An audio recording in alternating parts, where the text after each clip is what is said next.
G'day guys, PBX here, I'm back and my wife tells me I play way too many video games. It's not just Call of Duty I like to play. Right now I'm playing a bit of Starhawk Public Beta 1.2.11. This particular video, what it is an introduction to this particular game. So you've got, in beta, you've got two different maps. You've got Acid Sea and Space. What we'll do, we'll jump into Space. We'll check it out. We've got two different modes. We've got a basic team deathmatch, and we've also got to capture the flag. We'll go with a team deathmatch just to show you guys what's happening. Must enter a name for the lobby. Let's call this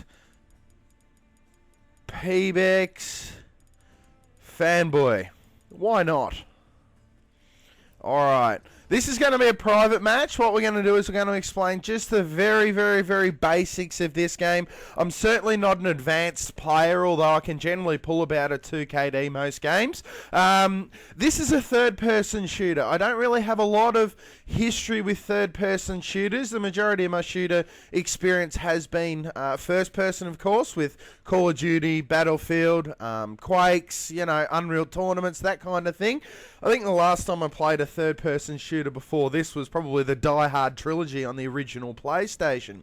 Here's how you spawn in. You spawn in this way every life. You've got your red area, which is your enemy spawn area, and you've got your green area, which is your spawn area. You've got a couple of icons that you see here. This one here is your center point. It's what it does is it's got a glowing blue flame in it. They call it Rift in this game.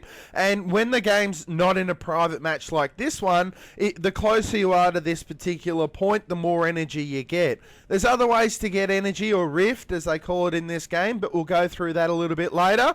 We've got this one here's a garage, this icon here, and what that enables me to do is generate a car if I want to. We've got a bunker, which is how you get the majority of your weapons, and we've also got a launch pad. So the launch pad is how you get your Starhawks. It's pretty much the staple point of the game, but we're going to start from the very basics. The first thing that you want to learn whenever you're starting a new game is the controller.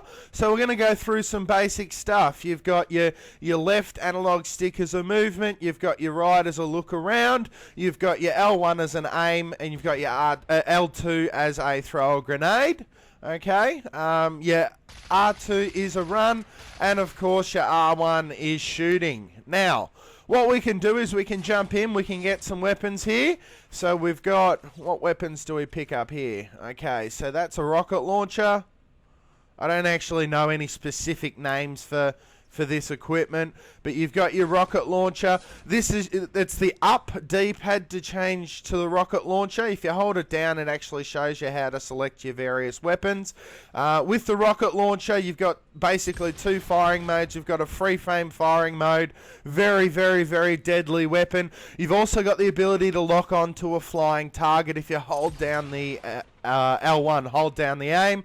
And if you do see a Starhawk flying around your base, you have the ability to lock onto them and fire it. Normally you only have one bullet per clip with this particular weapon, but I've actually got a perk on, which it's kind of like an extended mags perk.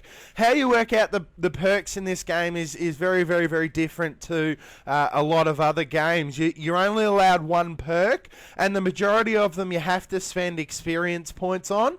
And how you actually unlock the perks is by doing a certain challenge in the game. Let's say, for example, that you want to have the perk that you spawn with the shotgun. This is the shotgun.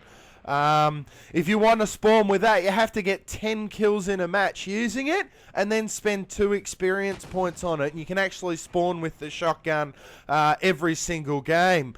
What we're going to do, we'll express the very basics of the Starhawk as well. This is a Starhawk launching pad. You can actually build a Starhawk launching pad by holding down triangle and selecting it, but unfortunately we don't have enough energy yet. So what we'll do is we'll use one of the existing pads, which is this one here.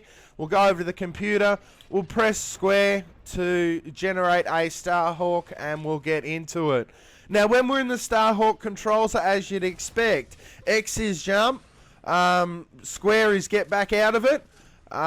You've got the circle actually changes you into your flying mode. So we'll jump into that now and we'll have a bit of a cruise around and then we'll leave the video here. I want you guys to leave it in the comments below if you want to see more of this kind of stuff. If you do, don't forget to like the video. I've certainly got a lot more of these lined up, ready to go, ready to load. I'm not going to do it if you guys don't like it, but if you do, please leave some feedback regarding it. Apart from that, see you next time, guys.